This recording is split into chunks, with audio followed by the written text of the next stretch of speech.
Right ඉතින් වැදගත් තොරතුරක් අරගෙන තමයි මේ වෙලාවේ ආවේ. ඒක තමයි මේ වෙද්දී Apple ආයතනයෙන් ඒගොල්ලොන්ගේ ඔෆිෂියල් Apple ඉවෙන්ට් එක.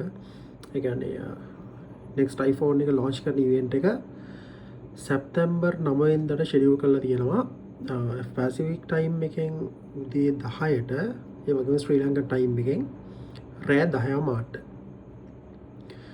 මෙතෙන්දි කතා කරන්න බලාපොරොත්තු වෙන වැදගත්ම දේ තමයි හැමදාම වගේ ඔයගොල්ලෝ දන්නවා මම ප්‍රෙඩික්ෂන් එකක් ඉදිරිපත් කරනවා මේකේ Apple එක විසින් ඉදිරිපත් කරන wallpaper එකෙන් කොහොමද අපි ඒගොල්ලන්ගේ upcoming products ගැන දැනගන්නේ කියලා.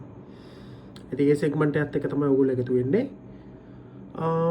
මුලින්ම ඔයගොල්ලන්ට පේනවා මෙතන flare එකක් වගේ එකක් තියෙන Apple logo එකට එහා පැත්තේ. හැබැයි ෆ්ලෙයාර් එක දිහා අපි ක්ලියර්ලි බැලුවට පස්සේ අපිට පේනවා පොඩි ලෙන්ස් එකක වගේ ලුක් එකක් නේද? එතකොට ඒත් එක්ක ඔයගොල්ලෝ බලන්න පැහැදිලිව මේ Apple logo එක හරියටම මේ ફોකස් වෙලා නැහැ. ඒ කියන්නේ Apple එකෙන් මේ පාර රිලීස් කරන iPhone 18 Pro series එක අනිවාර්යයෙන්ම dynamic aperture එහෙම නැත්නම් manual focusing එක එනවා කියලා අපිට ප්‍රෙඩික්ට් කරන්න පුළුවන්. ඒක තමයි පළවෙනි ප්‍රෙඩික්ෂන් එක. ඒ ප්‍රෙඩික්ෂන් එකත් එක්කම තව දෙයකටම යන්නම්. ඒක තමයි මේ Apple logo එක වටේ ඕගොල්ලන්ට පේනවා පොඩි ෆ්ලෙයාර් එකක් ගිහිල්ලා තියෙනවා. හැබැයි ෆ්ලෙයාර් එකේ ගත්තම ඒ ෆ්ලෙයාර් එකේ පැහැදිලිව ඕගොල්ලන්ට පේනවා කලර්ස් 4ක් තියෙනවා.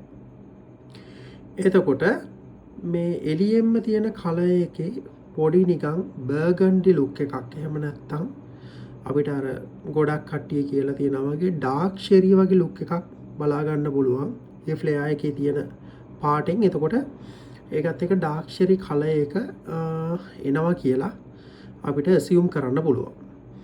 ඒ වගේම තමයි ඊට පස්සේ ඕගොල්ලන්ට පේනවා මේ ෆ්ලෙයාර් එකේ තව පොඩි සිල්වර් ලයින් එකකුත් ගිහිල්ලා තියෙනවා. ඒ සිල්වර් ලයින් එකත් එක්ක obviously iPhone 18 Pro series silver colour එකකිනුත් එනවා කියලා අපිට ඇසියුම් කරන්න පුළුවන්. ඒත් එක්ක ඔයගොල්ලන්ට පැහැදිලිවම පේනවා ස්කයි බ්ලූ. ඒව නැත්තම් අපි කියමු කොස්මික් බ්ලූ කියලාත් කියමුකෝ. එක්කෝ ස්කයි බ්ලූ එහෙම නැත්තම් කොස්මික් බ්ලූ ඔය කලර්ස් දෙකෙන් එකක අනිවාර්යයෙන්ම ඩිවයිස් එකක් රිලීස් වෙයි. ඒත් එක්කම අපි මේ ලෝගෝ එක දිහා පැහැදිලිව බැලුවොත් එහෙම ගොඩක් කට්ටිය රික්වෙස්ට් කරලා තිබුණ නිසා කලින් පාර මේ ස්පේස් බ්ලැක් එකක්වත් කිසිම බ්ලැක් ඔප්ෂන් එකක් දුන්නේ නැහැනේ. ඒ නිසා මේ පාර රෙගියුලර් සීරීස් එකත් එක්ක බ්ලැක් ඔප්ෂන් එකකුත් එයි කියලා පොඩ්ඩක් හිතන්න පුළුවන්. හැබැයි ඒක මම හරියටම කියන්නේ නැහැ මේ වෙලාවේ. අපි ඉස්සරහට බලමු. ඒත් එක ඕගොල්ලන්ට පේනවා මෙතන මේ මැද තියෙනවා ටිකක් ලොකු සුදු පාට ඩොට් එකක් වගේ ෆ්ලෙයාර් එකක්. මේ ෆ්ලෙයාර් එකෙන් මම අදහස් කරන විදිහට Apple ලගේ මේ ඊරා එක වෙනස් කරලා ඒගොල්ලෝ ඊළඟට හදන ඩිවයිස් එකට අලුත් එළියක් එහෙම නැත්නම් අපි කියමු ඒකේ අලුත් රෙවොලූෂන් එකක් වගේ දෙයක් ඉන්ට්‍රොඩියුස් කරයි කියලා බලාපොරොත්තු වෙන්න පුළුවන්. ඒ ෆ්ලෙයාර් එකෙන් අදහස් වෙන්නේ ඒ වගේ අදහසක් කියලා මම හිතනවා. ඒ කියන්නේ කොහොමද iPhone 19 කියලා එකක් එන්නේ නැහැ. iPhone 20 තමයි ඊළඟට එන්නේ. එහෙම නැත්නම් iPhone XX කියලා version එකක් රිලීස් වෙයි. ඒව තමයි මම දැනට හිතන්නේ.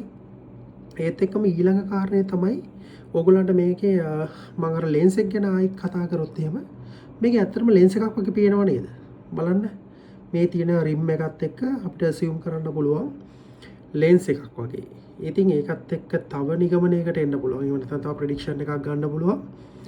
Apple ලගේ XX version එක එහෙම නැත්නම් iPhone 20 version එක quad camera setup එකක් එක්ක එයි කියලා පොඩි අදහසක් එහෙම නැත්නම් නිගමනයක් දෙන්න පුළුවන්.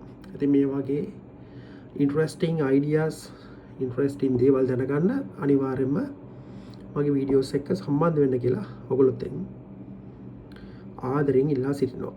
එහෙනම් තවත් මේ වගේ එකදී හම්බෙමු. ජය වේවා.